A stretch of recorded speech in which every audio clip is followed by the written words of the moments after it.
You know, finishing touches are so important on a piece, and it's the little details that just elevate a pretty piece to like a really great piece. And crimp covers are something that I really like to use. I think they're very cool looking.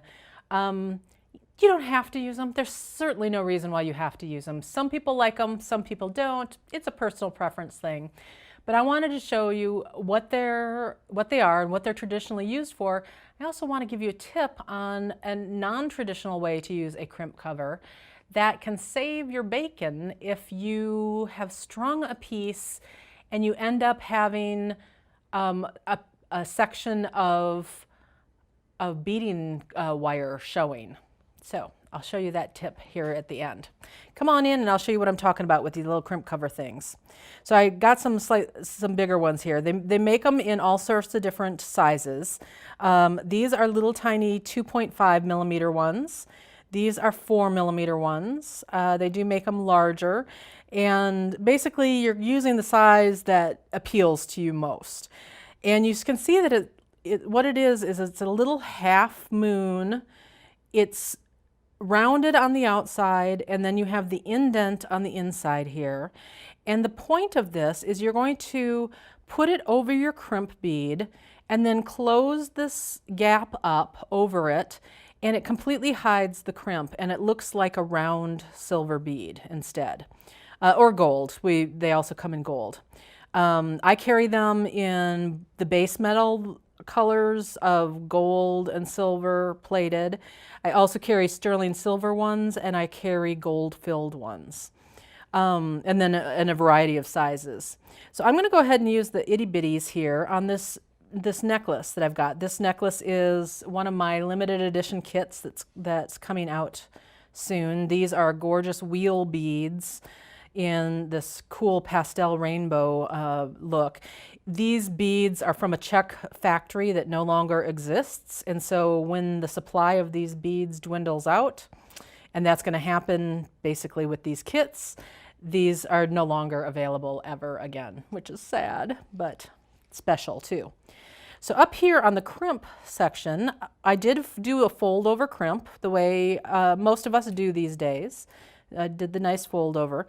But let's say I want to cover it up. So the 2.5, let me go back and say the crimps that I use are 2 millimeter by 2 millimeter. And so using a 2.5 millimeter crimp cover will cover a 2 millimeter crimp. But it's going to be tight because there's not a lot of wiggle room right there. So I was actually just trying to place it with my fingers and I fumbled it. So let's see if let's try it again here. So I'm trying to place the hole around the crimp. You know, I learned this on the last video. I need to go back to wearing my glasses. I didn't bring my craft optics today because I was a bad packer, and I could really use them so that I can see better. So I'm just gonna kind of fumble with this a little bit.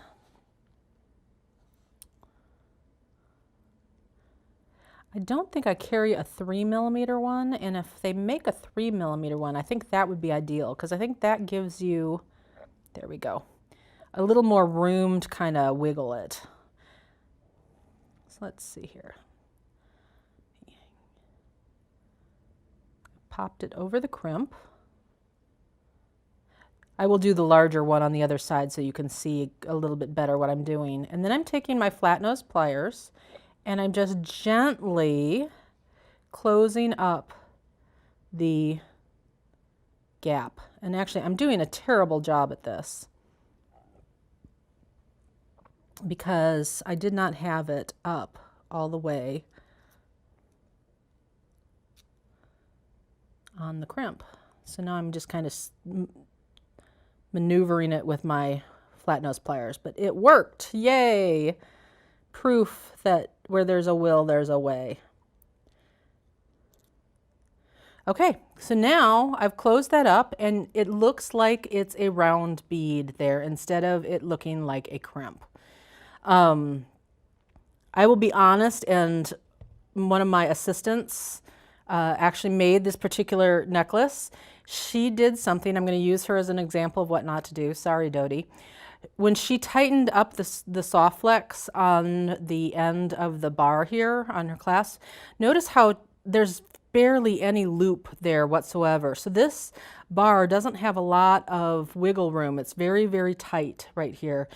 I always like to leave a bit bigger loop of soft flex right there so that this moves more easily. I also would have been able to get in here more easily because there would have been more room to where the bar was not in the way to place that crimp cover. So that is an example of what not to do. Here's a much better example of what it should look like. Notice how you can actually see the loop here, and the clasp moves nice and smoothly. So this is a much better connection. Just so that you can see it a little bit better, I'm going to go ahead and use the 4mm crimp cover here. Even though it's larger, it still is going to fit perfectly over that 2mm crimp. The reason I'm being really gentle as I close this down is I don't want to flatten it. Remember, I want it to kind of look like a rounded bead. You could also, if you have crimping pliers, it will have that has the little divot in it. You can use those because those have the little rounded edge to close this up, like so. So it just gives a more dramatic effect with that. Now here's the deal. Let's say that you've made your necklace and you didn't tighten up your soft flex or whatever well enough. What you are going to have to do is or not have to do, but one of the things you can do instead of restringing the whole thing is either at one end or both ends, you can take that empty wire right there, put a crimp cover over it. It's going to be like a placeholder. And so it's going to create this rounded bead effect. It's going to take up the slack in that beading wire, and now you won't have that beading wire showing instead. So that's my tip for a non-traditional use of a crimp cover. It's just kind of a problem solver, which is really cool too. Like I said, if you like it to look really small and tiny, you can use the 2.5mm crimp covers. They're going to be a little fiddly. If you want it to be a little bit easier, use the 4mm.